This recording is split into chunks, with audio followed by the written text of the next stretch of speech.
Chapter 1. Scrooge. Marley was dead. That was certain, because there were people at his funeral. Scrooge was there too. He and Marley were business partners, and he was Marley's only friend. But Scrooge looked very happy at the funeral, because on that day he made some money. Scrooge was a clever businessman. Yes, old Marley was certainly dead. But years later, his name was still there above the office door. Scrooge and Marley. That was the company's name. Sometimes people called Scrooge Scrooge, and sometimes Marley. He always answered. It was all the same to him. Oh, but he was a mean man, Scrooge. He never spent any money, and he never gave any away.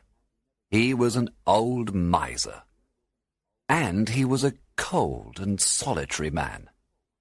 The cold was inside him. You could see it in his red eyes, and on his blue nose and thin white lips. You could hear it in his hard voice, and it made his office cold, especially at Christmas. Nobody ever stopped him in the street to say, "My dear Scrooge, how are you? When will you come and see me?" Children never spoke to him, and even dogs ran away from him. But Scrooge didn't care. He liked it. That was what he wanted. One Christmas Eve, Scrooge was sitting in his office. It was only 3 o'clock in the afternoon, but it was already dark. The weather was very cold, and there was a lot of fog. It came into the office through the windows and doors. Bob Cratchit, Scrooge's clerk, was copying letters in a dark little room, and the old man watched him carefully. Bob had a very, very small fire in his room. It was even smaller than Scrooge's, and he tried to warm his hands at the candle, but he couldn't do it. "A Merry Christmas, Uncle," said a happy voice, and Scrooge's nephew Fred came in. Bah! Answered Scrooge. Humbug! His nephew looked warm. His face was red, and his eyes were bright. "Christmas a humbug, Uncle?" he cried, surprised. "You don't mean that, I'm sure." Yes, I do, said Scrooge. Merry Christmas. Why are you merry? You're a poor man, aren't you? "Well, why are you so unhappy? You're rich." Ah, humbug. "Don't be angry, Uncle," said Fred. Why not? There are too many fools in this world. You say Merry Christmas when you're a year older and poorer. That's stupid. "Uncle, please." Nephew, you have your own Christmas and I'll have mine. Leave me alone. "But you don't celebrate Christmas, Uncle." Because I never make any money at Christmas. I don't like it. Leave me alone. "But Christmas is a good time," said the nephew. "It's the only time in the year when people open their hearts and help each other. They become kind and generous. I like Christmas, and I say God bless it." The clerk in his little room clapped his hands happily and said, Yes, that's right. Another word from you and you'll lose your job. Scrooge said to him. "Don't be angry, Uncle. Come and eat with us tomorrow," said his nephew. No, go away. I'm busy. "But why won't you come?" Why did you get married? Scrooge asked. "Because I fell in love." Because you fell in love? Bah! That's more stupid than a Merry Christmas. Good afternoon. "But why don't you ever come to see me, Uncle?" Good afternoon. said Scrooge. "Can't we be friends?" Good afternoon. said Scrooge. "Well, I'm very sorry about this, but I wish you a Merry Christmas with all my heart, Uncle." Good afternoon. said Scrooge. "And a Happy New Year." Good afternoon. said Scrooge. So his nephew went to the door and opened it. But before he left, he said, "Merry Christmas." to the clerk, who answered with a warm, Happy Christmas. Are you stupid too? Scrooge said. At that moment, 2 fat gentlemen came in. "Excuse me, is this Scrooge and Marley's?" said one of them. "May I ask if you are Mr. Scrooge or Mr. Marley?" Mr. Marley is dead. He died on Christmas Eve 7 years ago. "At this festive time of the year, Mr. Scrooge," said the man, taking a pen from his pocket, "we ask people to give some money to help the poor. There are thousands of people with nothing to eat at Christmas." Aren't there any prisons? asked Scrooge. "Yes, lots of them." And what about the workhouses? Aren't there still lots of them? "Unfortunately, yes." Good. I'm happy to hear it. "We don't think the people in the workhouses or prisons are happy about it. They don't have much to eat or drink, and they're always cold. How much can you give us, sir?" Nothing, Scrooge replied. Leave me alone. I don't celebrate Christmas, and I don't give money to lazy people. I help to pay for the workhouses and prisons. That's enough. "But many people can't go there, and they'll die in this cold weather." Well, there are too many people in the world already. So that's a good thing. Good afternoon, gentlemen.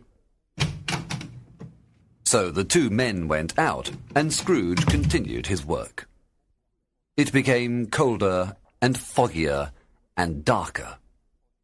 When a boy came to sing a Christmas carol outside Scrooge's door, he stood up and shouted angrily, Go away! The boy was frightened and ran away very quickly. Finally, it was time to close the office and go home. Scrooge stopped his work and put down his pen.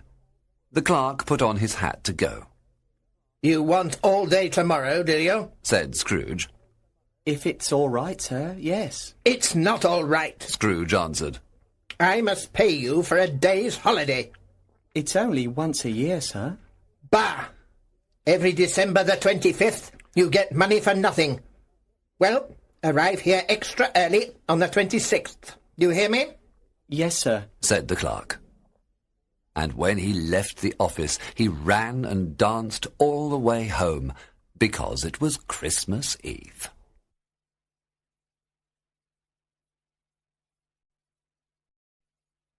Chapter 2.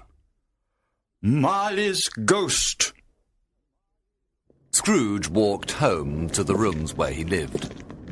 Years ago, his partner Marley lived there.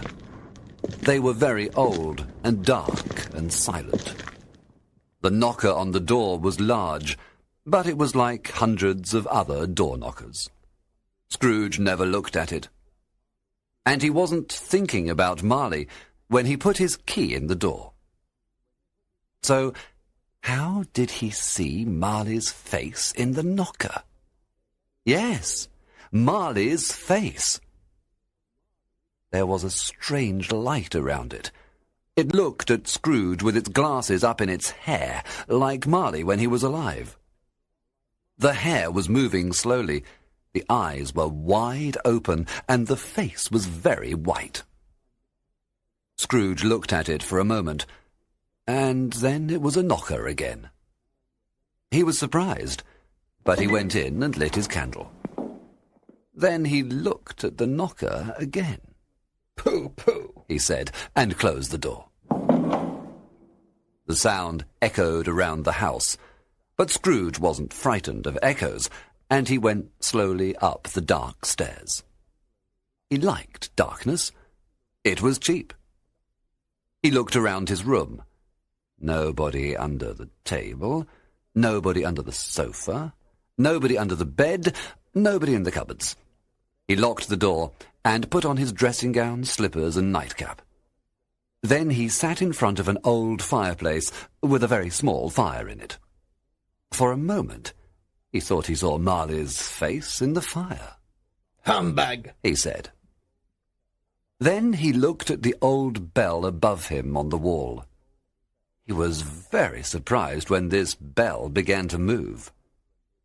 At first it moved slowly and quietly, but soon it made a very loud sound, and all the bells in the house began to ring too. Suddenly, they stopped. Scrooge heard a strange noise far away in the house, a noise of metal, like chains. It was coming up the stairs. Something was coming towards his door. It's humbug, he said. I don't believe it. But the thing came into the room and stopped in front of him. He couldn't believe his eyes. The same face. Marley's face. Scrooge recognized his dead partner's clothes and boots, and he saw a long chain round his transparent body. The chain had heavy cash boxes, keys, locks, and account books on it. Marley was looking at him with cold, dead eyes. There was a handkerchief round his head and chin. Well, Scrooge said. What do you want with me? Much. It was certainly Marley's voice. Who are you? Ask me who I was. Who were you then? In life, I was your partner, Jacob Marley. Sit down, if you can. The ghost sat in a chair on the other side of the fireplace. You don't believe in me, do you? It said. No, I don't. Why not? Because perhaps I ate a piece of meat or cheese and my stomach didn't digest it. So you are only the consequence of a bad stomach. Scrooge said this because he didn't want to show his terror. But the ghost's cold eyes frightened him very much. If I eat this candle, Scrooge continued, I'll see hundreds of ghosts like you, but they'll only be in my head. Then the spirit gave a terrible cry, Ah! and it shook its chain with a tremendous noise.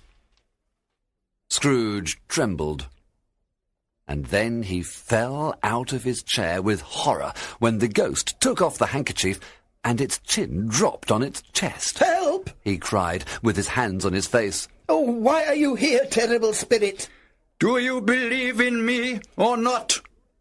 Yes, I do. I must. Scrooge replied. But why do you come to me? If a man's spirit stays away from other people while he is alive, it must walk through the world after he is dead. But it cannot share the happiness of living people. And again the ghost shook its chain with a sad cry. Why are you wearing that chain? Scrooge asked, trembling. Because I made it when I was alive. I stayed away from other people. I didn't try to help them. I never loved anybody. I loved only money. So I made this chain for myself, and now I must wear it. I lived like you, Scrooge. 7 years ago, your chain was long and heavy. Now it is very long and very heavy. Again Scrooge trembled in terror. Tell me more, old Jacob Marley. Help me. I cannot help you, Ebenezer Scrooge, answered the ghost. I cannot rest. I cannot stay here. When I was alive, my spirit never walked out of our office.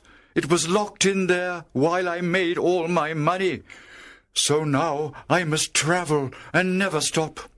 Have you travelled all this time? For 7 years? Yes, no rest, no peace, always travelling. Do you travel fast? Very fast, like the wind. Well, in 7 years you have been to a lot of places, then. Oh, but I am a prisoner, cried the phantom, and it shook the chain again, a terrible sound in the silence of the night. I was also a prisoner in my life, because I didn't try to help others. But you were a good man of business, Jacob. Scrooge was thinking of himself, too. Business? What was my business? My business was people. My business was charity. My business was love. My business was goodness. But I didn't do anything good. I lived with my eyes closed. I didn't see the poor and hungry people in the streets. But now I must go. Listen. I'm listening, Jacob. Scrooge said. I am here tonight to tell you something. There is still hope for you, Ebenezer. You still have a chance. You were always a good friend, Jacob. Thank you. You will see 3 ghosts. Scrooge looked frightened. Are they the hope and the chance you spoke about, Jacob? Yes. Well, I don't want to see them. You must. If you don't want to be like me, you must. The first spirit will come at 1 o'clock tomorrow morning. Can't they all come at 1 o'clock and finish it quickly, Jacob? The second will come on the next night at the same time. The third will come on the night after that, when the church bell strikes 12 midnight. You will not see me again. Remember my words. Then the ghost put the handkerchief round its head and began to walk towards the window. It asked Scrooge to follow. But when the window opened, Scrooge stopped. He was very frightened, because he could hear a great noise of crying outside. The air was full of ghosts. They were moving quickly here and there, and they all wore chains like Marley's Ghost. Their cries were very sad. There was one old ghost with a big metal box of money on a chain. It was unhappy because it couldn't help a poor woman and her baby out in the cold, foggy night without a home. Marley's Ghost went out into the night. In a moment it was with the other ghosts, and all of them disappeared. Scrooge closed the window and went to the door. It was locked. Did Marley's Ghost really come through a locked door? Bah! He said. And he began to say, but stopped. He didn't want to say it now. It was late, and he was tired. So he went to bed and fell asleep immediately.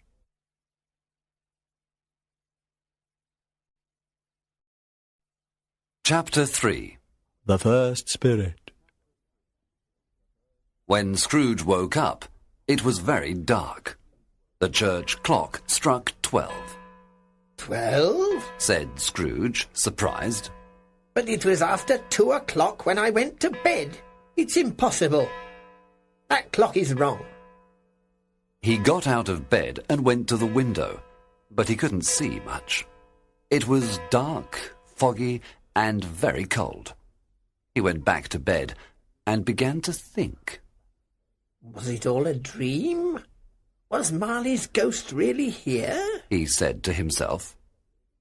Suddenly he remembered the ghost's words. The first spirit will come at 1 o'clock tomorrow morning. So he decided to wait and see. After a long time, he heard the church clock. It's 1 o'clock, said Scrooge. And there's nobody here. At that moment, there was a great light in the room, and the curtains of his bed opened. Yes, a hand opened the curtain in front of his face. He sat up and saw a strange person. It was small, like a child, but it was also like an old man. Its long hair was white, but its face looked young. It was wearing white clothes with summer flowers on them. There was a piece of green holly in its hand. Are you the first spirit? Asked Scrooge. Yes, I am. The visitor replied in a quiet voice. Who and what are you? I am the ghost of Christmas past. Whose past? Your past. Why are you here? To help you. I thank you, Scrooge said. If you want to help me, let me sleep. Get up and walk with me, said the spirit, and it took his arm. Scrooge wanted to say that it was late, the weather was very cold, and his bed was warm. But the spirit took him to the window. No, I'll fall. Scrooge said. The spirit put its hand on his heart. If I touch you here, you won't fall, it said. Then they went through the wall, and suddenly they were standing on a road in the country. There was snow in the fields. Good heavens, Scrooge cried.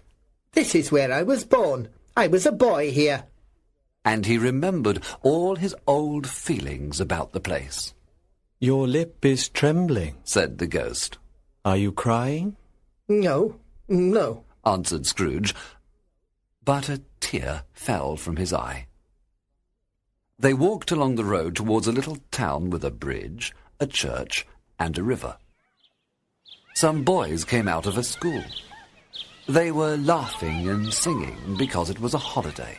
They shouted, "Merry Christmas!" to each other. They are all in the past, the ghost said. They are only shadows. Scrooge knew all of them, and he felt suddenly happy. Why did his cold eyes and heart become warm with joy? What did Merry Christmas mean to him? He didn't like Christmas. The school is not empty, said the spirit. One child is still there. He hasn't got any friends. I know, Scrooge said, and there were big tears in his eyes. They went into the school, a big, old, dark place. Inside there was a long classroom. It looked sad and empty, with only a few desks and chairs in it. A little boy was sitting at one of the desks. He was reading a book by a small fire. Scrooge sat down on a chair and cried, because he knew that the little boy was himself many years ago. That's me, he said. I was left here one Christmas. Poor boy. Oh, I would like to, but it's too late now. What is it? asked the spirit. Nothing. You see, there was a poor boy outside my office last night. He was singing a Christmas carol, but I didn't give him anything, and I told him to go away. The spirit smiled. Let's see another Christmas. Then everything changed. The boy was bigger, and the room looked older and darker. Scrooge saw himself again. He was walking sadly up and down. Then the door opened and a little girl ran in. She was younger than the boy. Dear brother, she said happily, and she put her arms round his neck and kissed him. I've come to bring you home. Home, Fanny? The boy asked. Yes, home forever and ever. The girl laughed. Father is kinder now, and he wants you to come home. He sent me in a coach to fetch you. Oh, you'll never come back to this horrible school, and we'll be together for Christmas. I'm so happy. She began to pull him towards the door. Bring Master Scrooge's luggage to the coach, somebody shouted in a terrible voice. It was the teacher, and when he came in, the boy was very frightened. Goodbye, Master Scrooge, said the teacher in his terrible voice. Goodbye, sir, the boy answered, trembling. But when he got into the coach with his sister, he felt happy. Your sister had a very good heart, said the ghost. When she died, she left one child, your nephew. Yes. Scrooge remembered the conversation with his nephew in his office the afternoon before, and he felt bad about it. Suddenly, they were standing at the door of an office in the city. It was Christmas again. I know this place very well. And there's old Mr. Fezziwig, alive again. Oh, dear old Fezziwig. Mr. Fezziwig was a fat, happy man with a red face. He was working at a desk. Hey, Ebenezer! Dick! He shouted. Stop your work! Scrooge, now a young man, came in with his friend Dick. It's Christmas Eve, boys. We must celebrate, said Fezziwig. Let's stop work and close the office. So they put away all the books and papers and made a big fire. Then a man came in and started to play the violin. Mrs. Fezziwig and the 3 Miss Fezziwigs arrived. And then a lot of young people came, and everybody began to dance to the music. Then there were games and more dances, cake and hot wine and more dances. And there was lots of roast beef and beer and mince pies too. It was a wonderful party. At 11 o'clock, everybody said, "Merry Christmas!" And the party finished. While Scrooge was watching all this, he laughed and sang and wanted to dance. He remembered it all and enjoyed it very much. You and Dick and everybody loved Mr. Fezziwig, The ghost said to him. But why? That party was a very small thing. It cost only 3 or 4 pounds. So why did you all love him so much?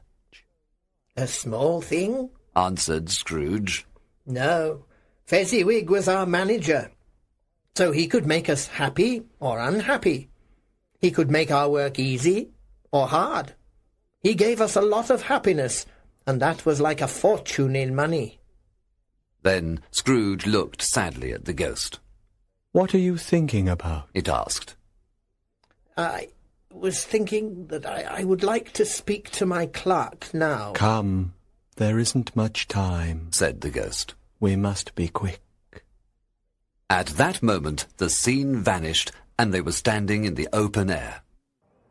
Scrooge saw a man of about 40.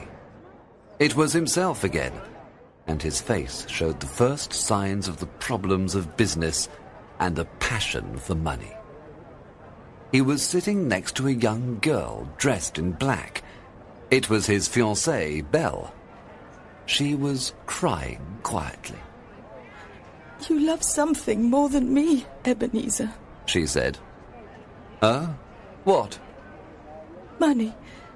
You are afraid of life. You are afraid of the world. And so you do only one thing. Make money. Then you feel more secure. Money is your passion now. No, he said angrily. My feelings for you haven't changed, Belle. But you have changed. When you promised to marry me, you were a different person. I was a boy, he said. And so my love is nothing to you now. You aren't happy with me, and you don't want to marry me. I've never said that. Not in words, no. But I know it's true. I haven't got any money, so you don't want me. Well, you're free to go. I hope you will be happy. And Belle went sadly away. Spirit, Scrooge cried. Don't show me any more. Take me home. There's one more scene. No, no more. I don't want to see it. But suddenly they were in a room where a beautiful young girl was sitting near a big fire. Next to her sat her mother. This was Belle, now older. The room was full of children, and there was a lot of noise. But Belle and her daughter liked it, and the daughter began to play with the children. Then the father came in with a lot of Christmas presents. He gave them to the children, and they laughed and shouted happily. Finally they went to bed, and the house was quiet. The father sat by the fire with his wife and daughter. Scrooge looked at them and thought, How sad that I don't have a wife and daughter. Belle, said the husband to his wife, I saw your old friend this afternoon. Who was it? Mr. Scrooge? Yes, I passed his office window and he was there. He hasn't got a friend in the world. His old partner Marley is dying. Spirit, take me away, said Scrooge. These things happened, the ghost answered, and they cannot be changed. Please take me back. I can't watch this any more. At that moment, the spirit disappeared and Scrooge was in his bedroom again. He felt very tired, so he got into bed and fell asleep. Chapter 4. Chapter 4. The Second Spirit. Scrooge woke up, opened his bed curtain, and looked around. He was ready to see anything, but when 1 o'clock struck, nothing happened. After a while, he saw a strong light in the next room. He got out of bed and went slowly to the door. Scrooge, said a voice. come in, Ebenezer. The room was his room, but it was different. On the walls there was some green holly with red berries, and mistletoe and ivy. In the fireplace was a great fire. On the floor there was a lot of food. Turkey, goose, chicken, rabbit, pork and sausages, as well as mince pies, puddings, fruit, cakes, and hot punch. And on the sofa sat a very large man, a giant, and he was holding up a torch. Come in, said the ghost. Scrooge went and stood in front of this giant, but he didn't look at it. He was too frightened. I am the ghost of Christmas present, said the spirit. Look at me. So Scrooge looked. He saw that the spirit was smiling. It had kind, gentle eyes. There was holly round its long, dark hair. Its face was young and happy. You have never seen anybody like me before, it said. Never. And you have never met any of my brothers? No. How many brothers have you got? More than 1,800. I am the youngest. Spirit, Scrooge said, take me where you want. I learnt a good lesson last night. Touch my clothes. When Scrooge did this, the room disappeared, and he stood in the city streets on Christmas morning. There was a lot of snow. Some people were playing and throwing snowballs. Others were buying food in the shops. It was a busy, cheerful scene, and the bells were ringing. Then a lot of poor people came along the street with their Christmas dinners of goose or chicken. They were taking them to the bakers' shops to be cooked in the oven. The spirit took Scrooge to one of these shops and touched some of the dinners with its torch. What are you doing? Scrooge asked. I am making these dinners extra good so the people will be happier, it replied, smiling. After a while, Scrooge followed the ghost to the suburbs of the city. They went to the house of Bob Cratchit, his clerk. The kind ghost touched the house with its torch. Then they went in. Mrs. Cratchit and her daughter Belinda were preparing the table for Christmas dinner. Young Peter Cratchit was helping them. Suddenly, 2 little Cratchits ran in and shouted that the goose was ready at the baker's. Then the oldest daughter, Martha, arrived, and after her came Bob, with his little son, Tiny Tim, on his shoulder. The child was a cripple, and he walked around on a small crutch. Young Peter went to fetch the goose. When he came back, all the children in the family shouted, "Hooray!" because they didn't often eat goose. Belinda made some apple sauce. Mrs. Cratchit prepared the potatoes and the gravy. Martha put the hot plates on the table. Finally, everything was ready. When Mrs. Cratchit cut the goose, everybody cried, "Hooray!" again, and Tiny Tim hit the table with his knife. The goose was small, but they all said it was the best goose in the world, and ate every bit of it. Then Mrs. Cratchit brought in the Christmas pudding with brandy on it. She lit the brandy with a match, and when they were all eating, they said, "Oh, lovely pudding!" What a wonder. Nobody said or thought that it was a very small pudding for a big family. After dinner, the Cratchits sat round the fire. They ate apples and oranges and hot chestnuts. Then Bob served some hot wine. "A Merry Christmas to us all," he said. Merry Christmas! The family shouted. And God bless everyone, Said Tiny Tim in his weak voice. He sat very near his father. Bob loved his son very much, and he held Tiny Tim's thin little hand. Will Tiny Tim live, Spirit? Scrooge asked. I see an empty chair, Replied the ghost. and a small crutch, but not Tiny Tim. If the future does not change, the child will die. No, no. Said Scrooge. Say he will live, kind Spirit. If the future is not changed, he will not see another Christmas. But you think that's a good thing, don't you? You said there are too many people in the world. Scrooge didn't answer, and he didn't look in the ghost's eyes. He felt very bad. Those were wicked words, Ebenezer Scrooge. The ghost continued. Do you think you can decide who will live or die? Are you better than this poor man's child, or millions like him? Perhaps you are worse in God's eyes. Scrooge trembled and looked at the ground. Suddenly, he heard his name. Mr. Scrooge, let's drink to Mr. Scrooge. It was Bob Cratchit, and he was holding up his glass. Drink to Mr. Scrooge? Said Mrs. Cratchit angrily. Drink to that hard old miser? What are you saying, Robert Cratchit? My dear, the children.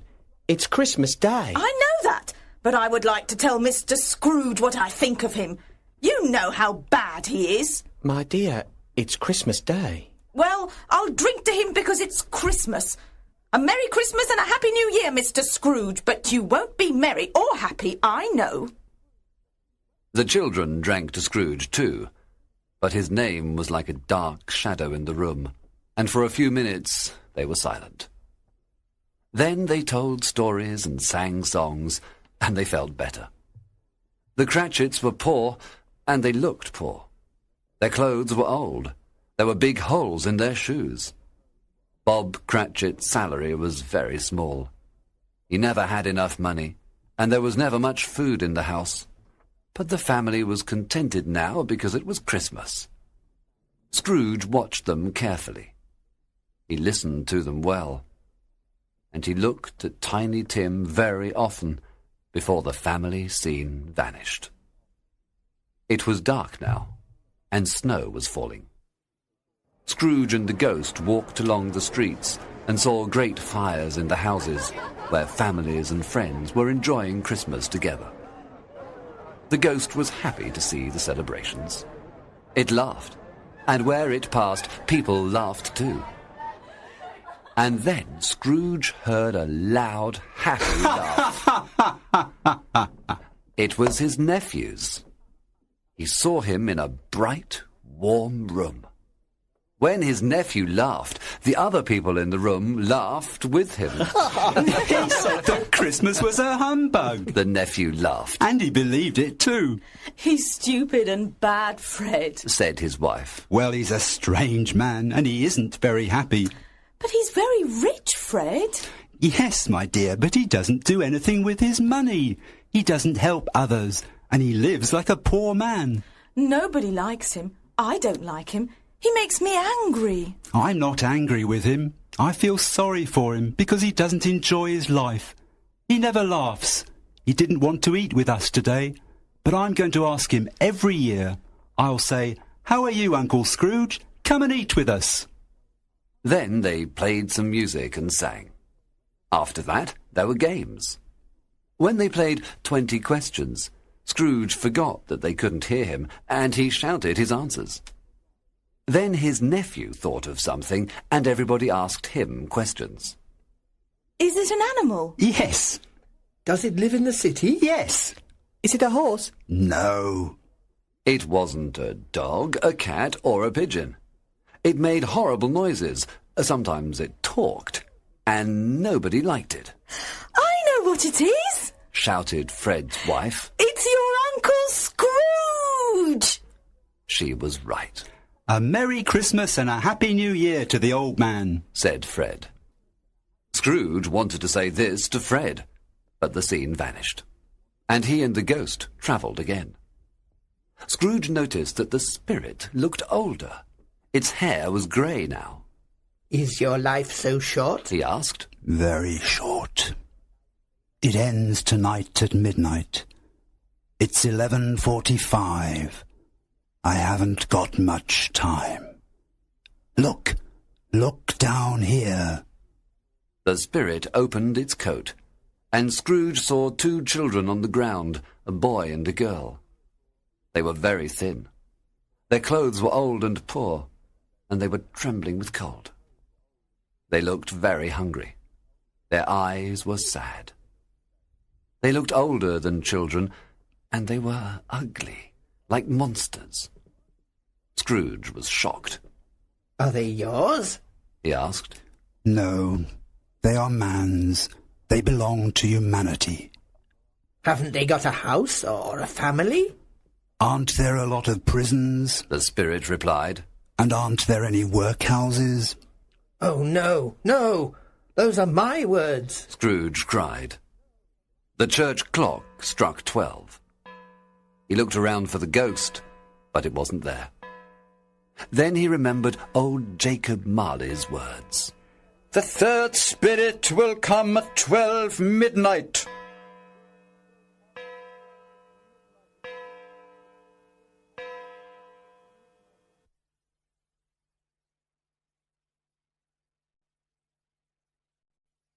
Chapter 5. The Last of the Spirits. Another phantom was coming towards him. It was tall and silent. Scrooge couldn't see its face or its body, because it was wearing long black clothes and a black hood. There was something mysterious about it. When it came near him, Scrooge was very frightened. It didn't speak or move. Are you the ghost of Christmas yet to come? He asked. The spirit didn't answer, but its long white hand came out from the black clothes and pointed down. Are you going to show me things from the future? Scrooge asked. His legs were trembling a lot, and so he couldn't follow the ghost when it moved away. It stopped and waited for him. He couldn't see its eyes, but he felt that they were looking at him. This ghost was the most frightening of the three. Ghost of the future! He cried. I'm very frightened of you. But I know that you want to help me, so I'll go with you. Please, speak to me. It made no reply. Its long hand pointed ahead. All right, I'll come, said Scrooge. So the ghost carried him to the centre of London. At a place called the Exchange, he saw a lot of businessmen. Their pockets were full of money. They were walking around and talking to each other. They often jingled the money in their pockets and looked at their watches. Scrooge knew many of them. When the ghost stopped near three men, he could hear their conversation. No, I don't know much, said one very fat man. I only know he's dead. When did he die? Another man asked. Last night, I think. I thought he would never die. Was he very ill? God knows. What about his money? Asked a man with a very red face. I don't know, replied the fat man. He hasn't left it to me. Everybody laughed. The funeral will be very cheap, because only a few people will go. The fat man continued. I'll go if there's a big lunch, the red-faced man said. Another laugh. And then the men went away. Scrooge looked at the ghost. Who were they talking about? He asked. But the ghost said nothing. It went into the street and showed Scrooge two men. He knew them. They were rich and important businessmen. First they said hello. Then one of them said, Well, he's finally dead. Yes, I've heard, answered his companion. Cold, isn't it? Very cold, but it's the right weather for Christmas. Would you like to come ice skating? No, thank you. I'm too busy. Good morning. That was the end of their conversation. Scrooge was surprised. Who were they talking about? He couldn't think of anybody. Old Marley died 7 years ago, and this ghost was showing him the future. He decided to wait and see. He looked around, but he couldn't see himself anywhere. Wasn't he there in the future? Silent and black, the ghost stood near him. He knew that it was watching him, and he trembled. They went into a poor part of the city where the streets were dirty and narrow. There were dark shops and houses, and the people looked ugly and miserable. A lot of them were drunk. Rubbish was everywhere, and there were bad smells. The quarter was full of dangerous criminals. Scrooge followed the ghost into a small, dark shop. It was full of dirty old things: bottles, clothes, keys, chains. A man of about 70 with grey hair sat near a fire and smoked his pipe. Then a woman came in with a big, heavy box in her arms. She put it on the floor and sat down. "Open it, old Joe," she said, "and give me the money." The man opened the box. What are these? He said. Bed curtains? Did you take them while he was in bed? "Yes, why not? There was nobody with him. There are blankets, too." His blankets? "Of course.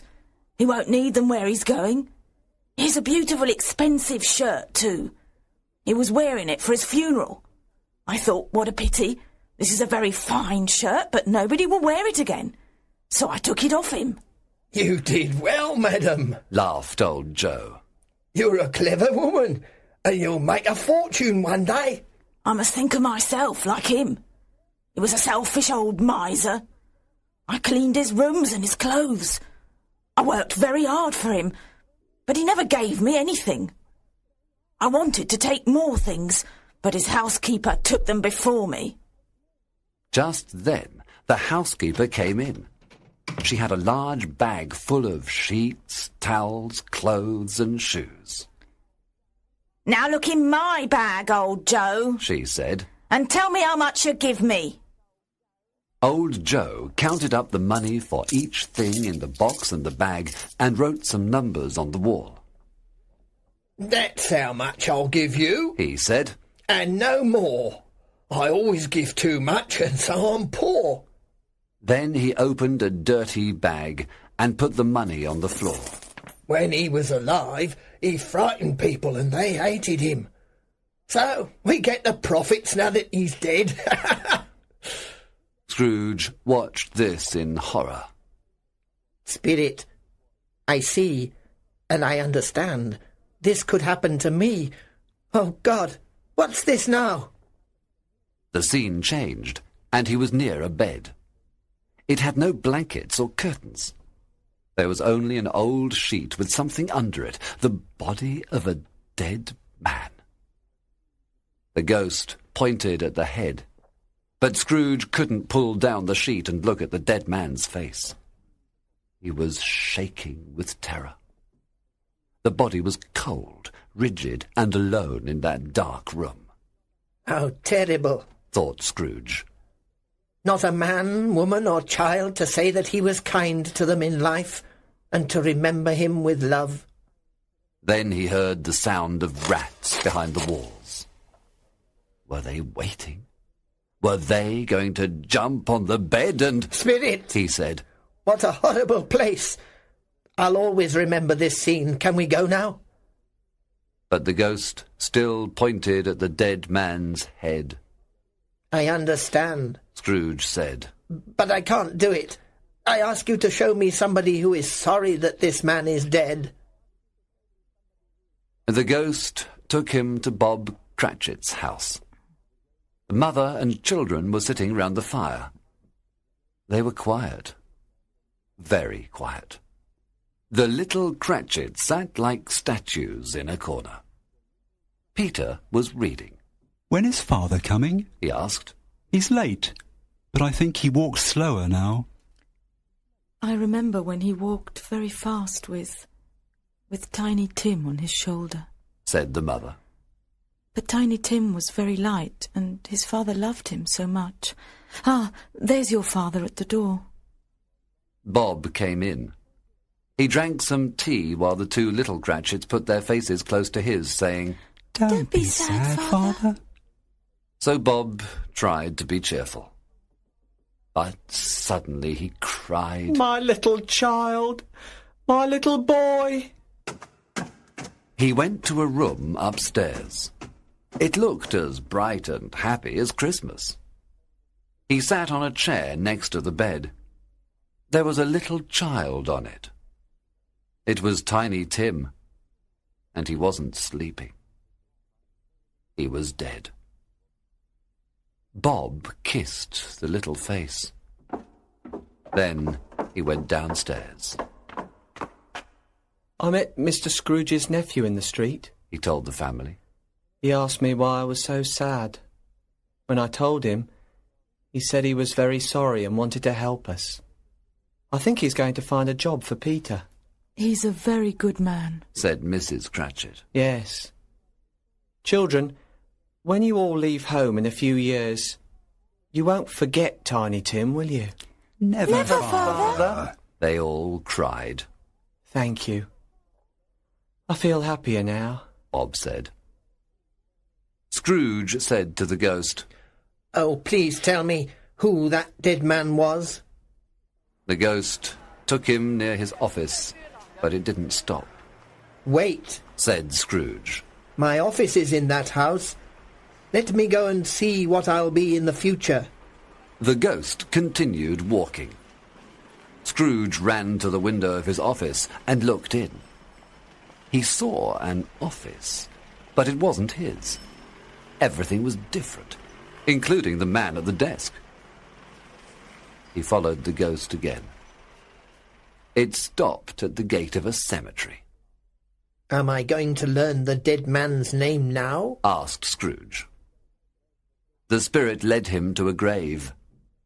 He went near it, trembling. Before I look at the name, he said, answer me one question. Is it really necessary for these things to happen, or are they only possible? The ghost didn't answer. I mean, if men change their lives and become better, will the future change too? Is this what you want to tell me? The ghost was silent. Scrooge went slowly towards the grave, still trembling. He read the name on the gravestone. Ebenezer Scrooge. He fell on his knees. I was the dead man in the bed. Oh, spirit! Oh, no, no! Listen, I've changed. I won't be the same man as before. Tell me there is still hope. Please, tell me that if I change my life, the things that you have shown me will be different. The spirit's hand trembled. I will celebrate Christmas with all my heart, Scrooge continued. And I'll always try to have the Christmas spirit every day of the year. I will live in the past, the present, and the future. I will not forget the lessons that they teach. Oh, tell me that I can clean the name off this stone. Scrooge held up his hands to the ghost, but suddenly it vanished. There was only a bed curtain in front of his eyes.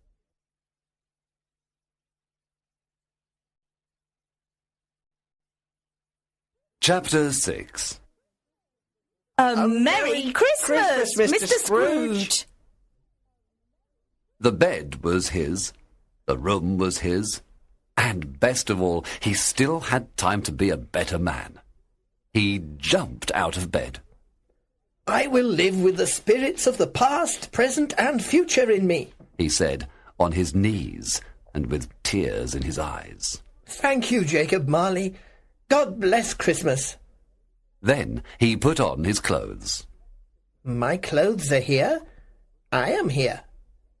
But the future is not here yet, and I can change it, he said, laughing and crying at the same time. What shall I do first? Oh, I feel as light as a feather.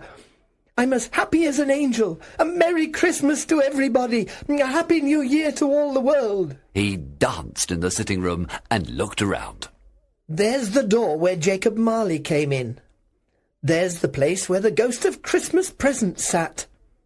There's the window where I saw the ghosts in the air. It's all right. It's all true. It all happened. And he laughed and laughed. Then the church bells rang. Ding dong, ding dong. It was a glorious sound. He opened the window and put out his head. No fog. It was a bright, sunny day, and the air was cold and sweet.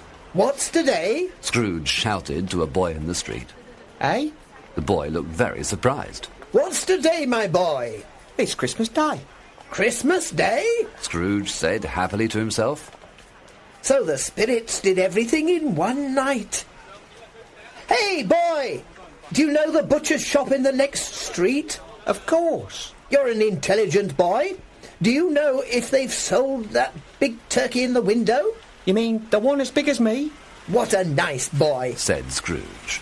Yes, that one. No, it's still there. Is it? Oh, good. Go and buy it for me, will you? Tell them to bring it here.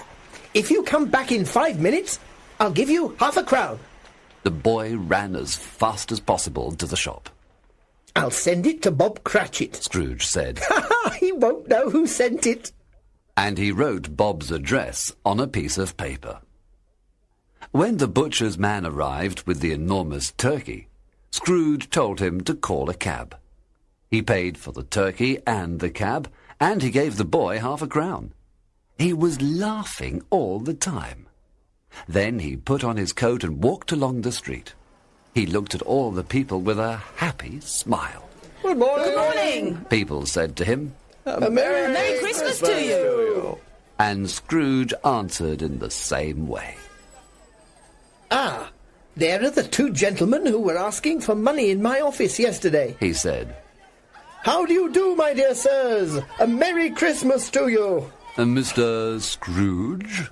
Asked one of them. Yes, that's my name, and perhaps you don't like me. Please excuse me for yesterday. Listen. Scrooge spoke quietly in the man's ear. Are you serious, Mr. Scrooge? The man was very surprised. Of course.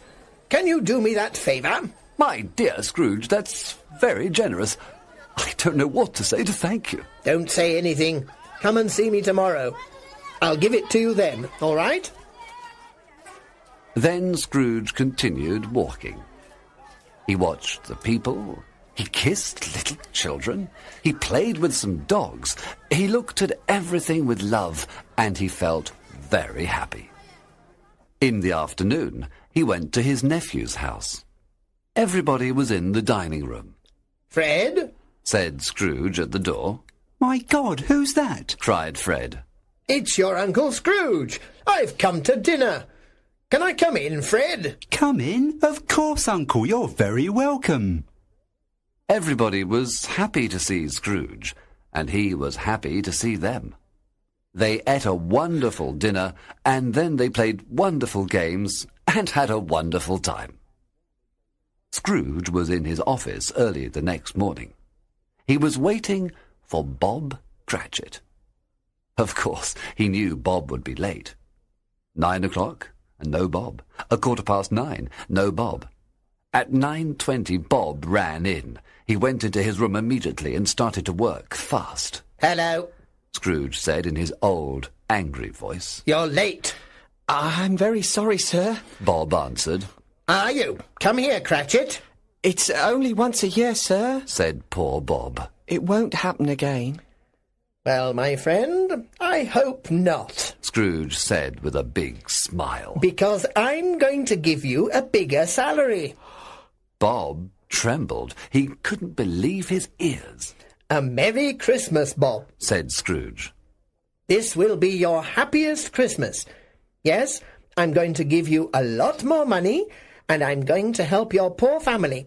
Come on, Make a very big fire and let's have a drink, Bob Cratchit. Scrooge gave Bob more money, helped his family, and did much more. Tiny Tim did not die, and Scrooge was a second father to him. He became a good friend, a good manager, and a good man. A few people laughed at him, of course, but he knew that some people always laugh at anything new, strange, and good. He often laughed now, and that was the most important thing to him. He didn't see the spirits again, and he celebrated every Christmas with all his heart. And, like Tiny Tim, he said, God bless everyone.